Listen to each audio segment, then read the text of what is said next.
What's good, guys? It's your boy Ace. And anyways, we are back with more spoilers. I forgot to do one yesterday because I was sort of freaking out with the new Jeweled Lotus, which is still kind of nutty because I can cast my commander turn 1. But not that wasn't possible before. It's gonna be super easier this time if I ever do it, if I ever get it. It's like 160 now. I was actually just kind of like crazed how much it cost. Some guy apparently they revealed it, and Card Kingdom was like selling it for $50, and now it's like 160. I'm just like, dang, dude, I need to be on this stuff. Like, I have to be on this stuff. I have to. That's sort of crazy. The fact that it started off at 50 was kind of crazy. Maybe it was a little less than that when it started. I don't know. Like, it's kind of crazy because it sort of shows how like Card Kingdom wasn't really hopping onto the craze like everyone was, how bonkers it would be. Anyways, that's neither here nor there. We are gonna go flying over today's spoilers because I forgot the one yesterday and I do one today. So we've got a few to go through. That's totally fine. They definitely warrant them. So with that being said, we're just gonna go through the mythic rares and the rares. So yeah.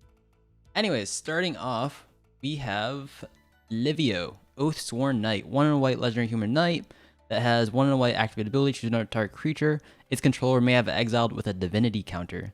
Some translations say Aegis counter. I think it's Aegis, so it doesn't get mixed up with the Kamigawa spirit that gives divinity counters, but I don't know. It also has 2 in a white tap. Return all creatures divinity counter from your exile to the battlefield under their owner's control. It's a 2/2 with partner.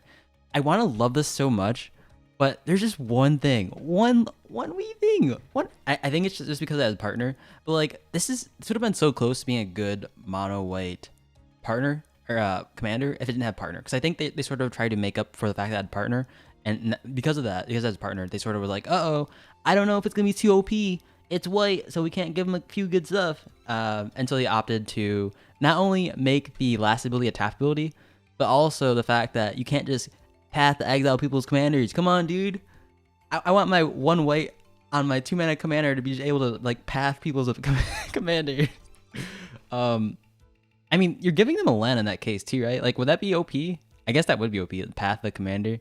Then it's like people have to play monocolored decks. And that would be like, that'd be pretty spicy. I think it would cost 1 extra mana, and like they wouldn't have the ability to have it exiled. Like you could, I mean, it's just a path on a stick. I don't know.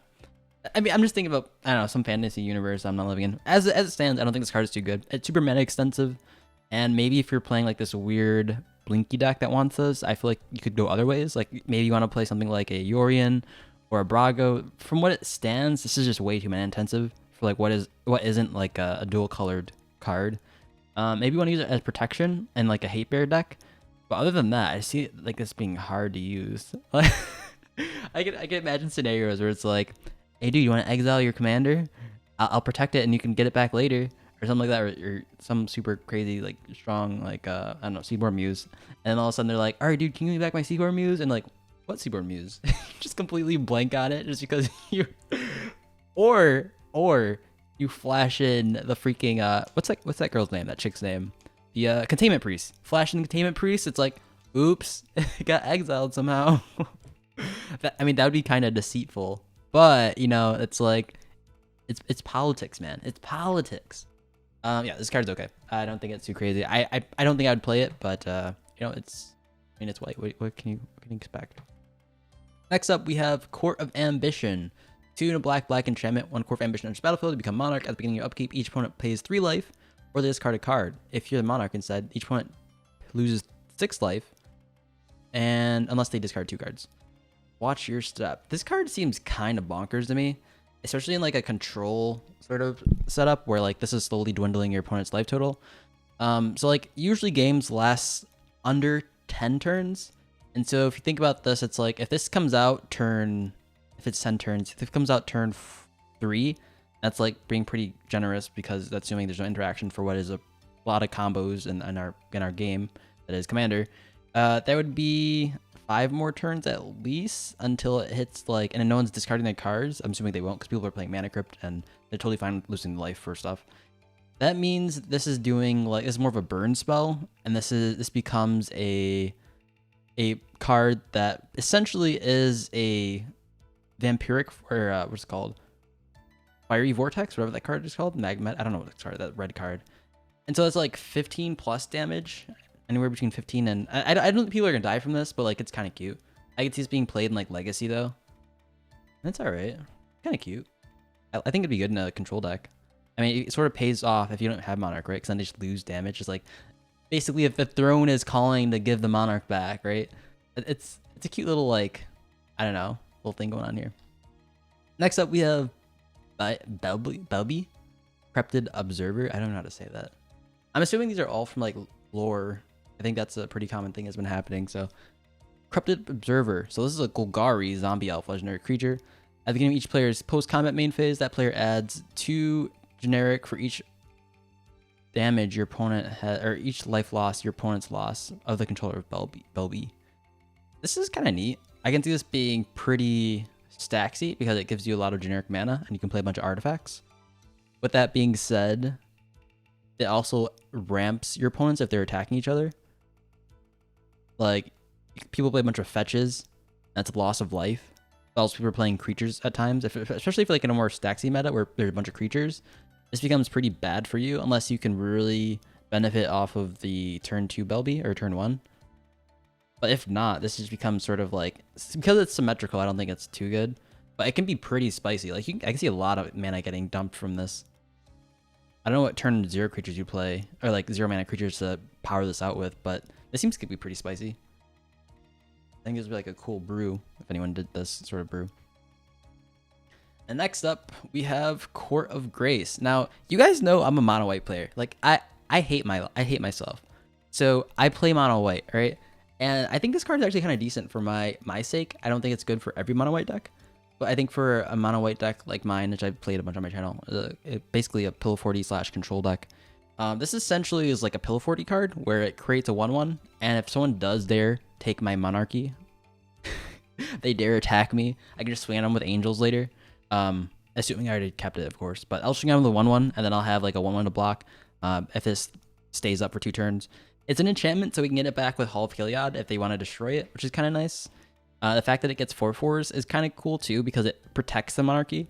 I don't know when you would go to, I mean, assume you have a couple blockers and like a ghostly person, I guess you can start swinging at the 4/4s. Like this is like a good Pillow 40 card, I think. Like the fact that it creates 1/1 spirits is kind of nice. You have to really power this out though, and the fact that it's another 4-drop kind of sucks because my commander usually is a 4-drop, and so I might have to play this on turn 4. My commander is usually coming out on turn 2 or 3, so that kind of sucks. But I mean, it's white, so you take what you can get, man. You take it. I think it's not bad. I think it's not bad of enchantment, especially the fact that it's the only court that can get the monarchy for itself. So it's like sort of self efficient. Although it can also be seen as a win con too, which I think this is why this would be pretty good in other formats like Legacy too. But I don't know too much about Legacy, so I'll shut my pie hole, shut my yapper. Next up we have Archon of Coronation, 6 mana birdie boy. When it enters, you become monarch, and you're the monarch. As long as you're the monarch, you don't lose damage for taking, or you don't lose life for taking damage. This is not too good, honestly. I don't think. Like it's a cool effect, but I think it's just cute, especially because like people are gonna be swinging into you, and you can block one thing for 6 mana. It's 6 mana, draw a card, but is it even worth it at that point? I 100% doubt. Unless you're like powering this out somehow, even then it's not worth it for 6 mana to draw a card so that you don't lose life. It's good anti-red sort of hate, but other than that, it's not really that good. I don't think it's that good anyways.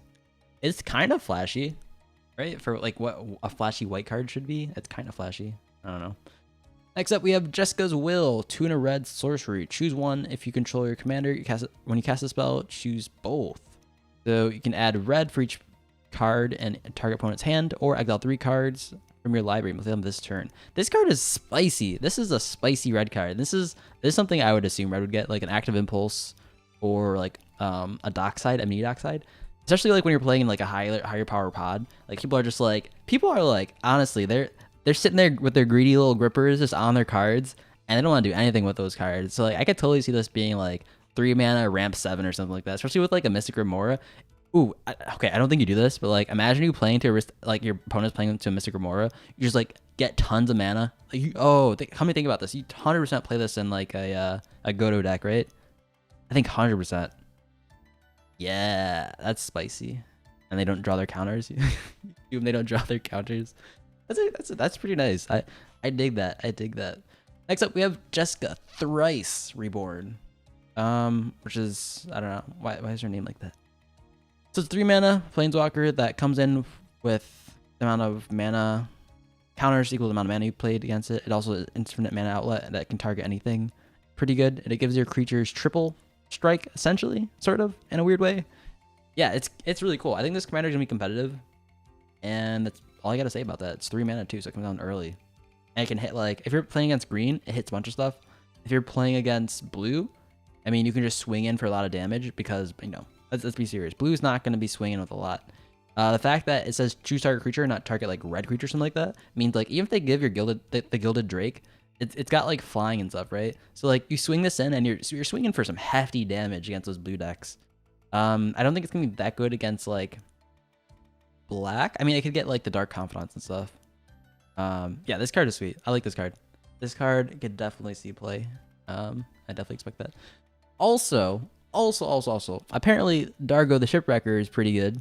I have no clue, just because you can power him out really soon. I don't know. If they have a bunch of treasures, he comes out super soon. But I don't know how that's strong. I gotta see. This is why I'm me and not everyone else. This is apparently a good card, right? If you sack something, it costs 2 less, but also it costs 2 less for each artifact and creature you sacrifice this turn. So like 1 treasure will pay for 4 mana. So 2 treasures, 8. Oh, wait, no, I'm thinking of it wrong. This spell costs 2 less to cast for each permanent sacrifice this way, and 2 less for each artifact or creature you sacrifice this turn. So I don't know. I've got too much of a small brain, boys. This is a good card, apparently. Did I just make that up? I swear I saw something on Reddit. It was like, this is a good card. This card looks like, this guy looks like a mook though. I mean, just because he looks like a mook doesn't mean it's bad though, right? It's whatever. I won't I won't dwell on it too much. We've got a pretty cool fancy etched Zur, which I think is pretty neat.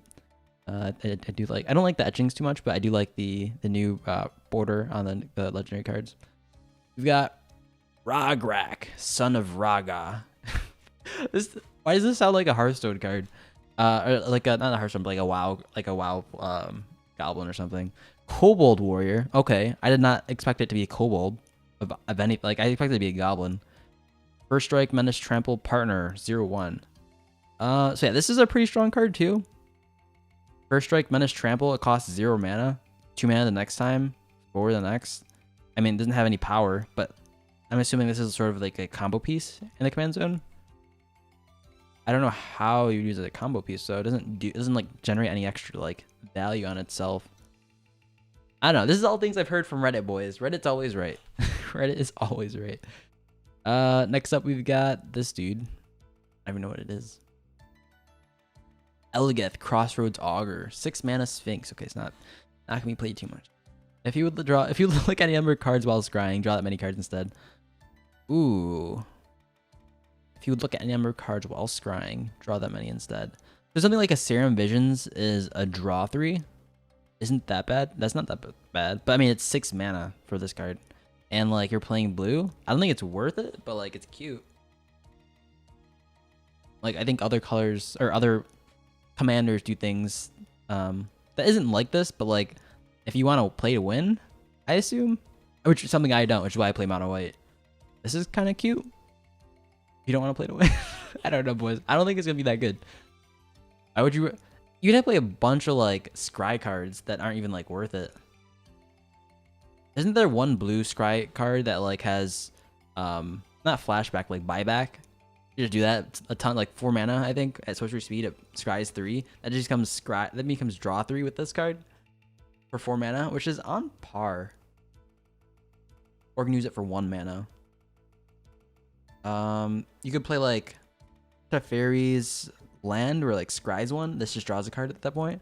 Like, of course, this requires you having this card out, and then like if you're not having this card out, what's the point of scrying all this much, right? And you're not even drawing cards at that point. I don't know. I don't think it's worth it. I don't know about this one, boys.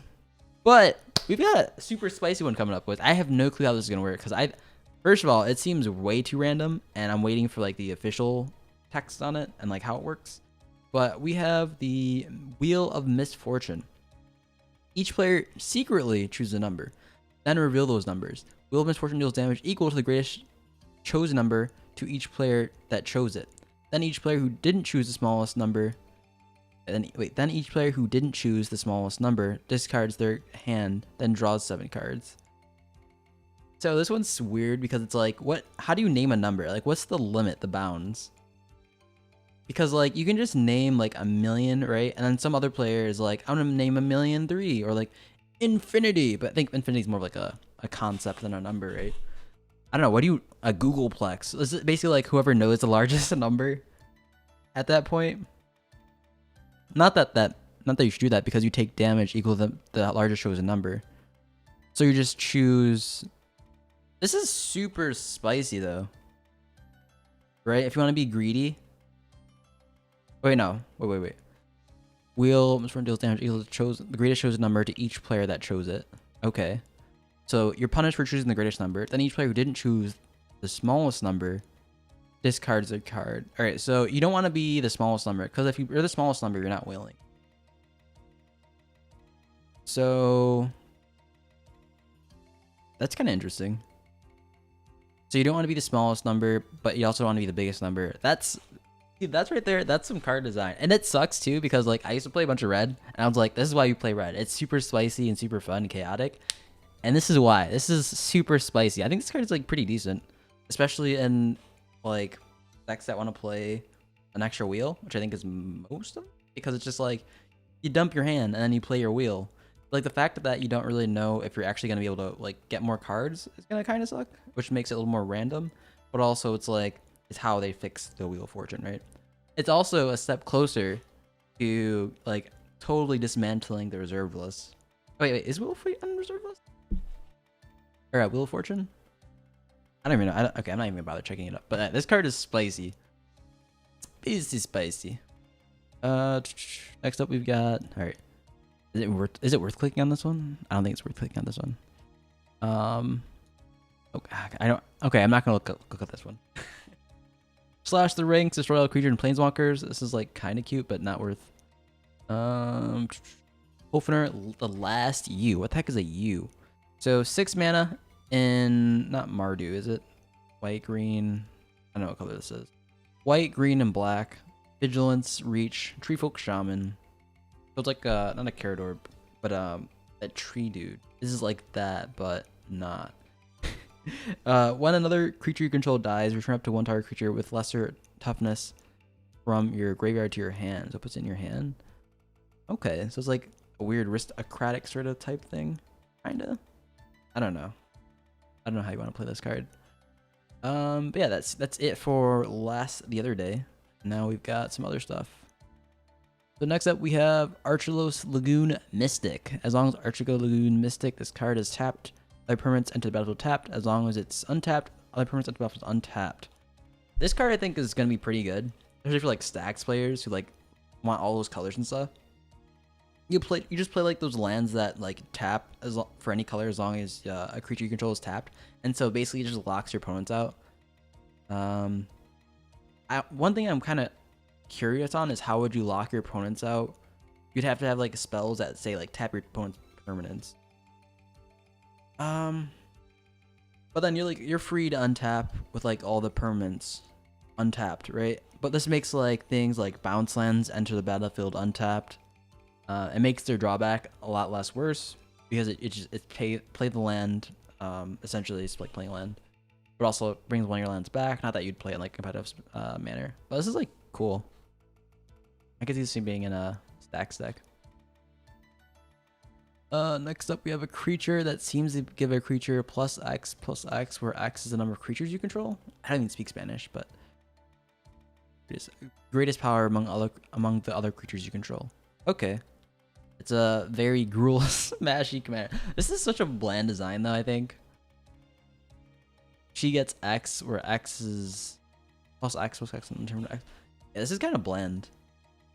We need like a big stompy dude for this. For her. That's whatever. Alright, and next up we have Fall from Favor, which is a 2 in a blue enchantment aura with enchant creature. When Fall from Favor enters battlefield, tap enchanted creature, you become the monarch. When enchanted creature is untapped during its execution untap step, unless that player is the monarch. Ooh. This is kind of like the white Banisher Priest effect, where like that creature doesn't enter, or that creature doesn't untap until that player's Monarch. So if you're playing against a blue deck, this means that I mean, unless they're playing like a non-controlling blue or non-controlling deck, actually. Yeah, non-controlling deck. Their creature's gonna stay tapped, assuming you're in like a 4-player pod. So like it rewards people for having creatures, which is great. I can see this being played a lot in Legacy, like as a control deck, maybe in a more enchanter deck. This is kind of sick because all you do is you ensure that you get this out. You can enchant your own creature, and then you just ensure that they don't have any creatures swinging at you. So like in a white black or white blue shell, I could see this in, especially with the new enchantments, the Monarch enchantments, the quartz. Be kind of cute. Is that too much though? I think that might be a little too much. We've got Brago, King Eternal. I am super stoked for Brago. Not that I play Brago, but I think this will be cool to see. With the new print, I like it a lot. The blue and white. Rings of Brightheart reprinted. It's all right. The Vows, we've got Hymna. Nice. Rakdos. War Room. I'm super excited for War Room because I think it's good for my purposes, my mono white deck. Yeah, that's the only reason I think it's good. I think that's about it. All right, we've got Promise of Tomorrow. I don't know why you'd play. I mean, this is good for like word right protection preemptively. So whenever a creature you control dies, exile it for 3 mana. Enchantment. At the beginning of each end step, if you control another creature, sacrifice Promise of Tomorrow and return all cards exiled with it into the battlefield under your control. So I like it at the beginning of each end step, so it's always checking. It's good for aggro decks. I think this is like really helpful for aggro decks. You can just smash in and get them back, but then you need a way to get like this enchantment back, so that way your field's always protected and you're always getting like damage in. It's preemptive, which means they can get rid of it, which can kind of suck. When they die and then they exile this, you're not getting your creatures back. It's okay. I don't think it's that bad. Need an aggro deck for it though. But anyways, that's it for the video, boys. Hope you guys liked it. There's some pretty decent cards. The fact that we've got like a Tymna and a Thrasios like reprinted is kind of great because I think they're like $50 now. Also, these printings are a lot cooler looking in my opinion. IMO. But yeah, that's it. That's it. All right. Anyways, peace out, guys. Have a nice one. This video was like super long. Probably half of you aren't gonna get here. Take care, and I'll catch you guys on the flip side.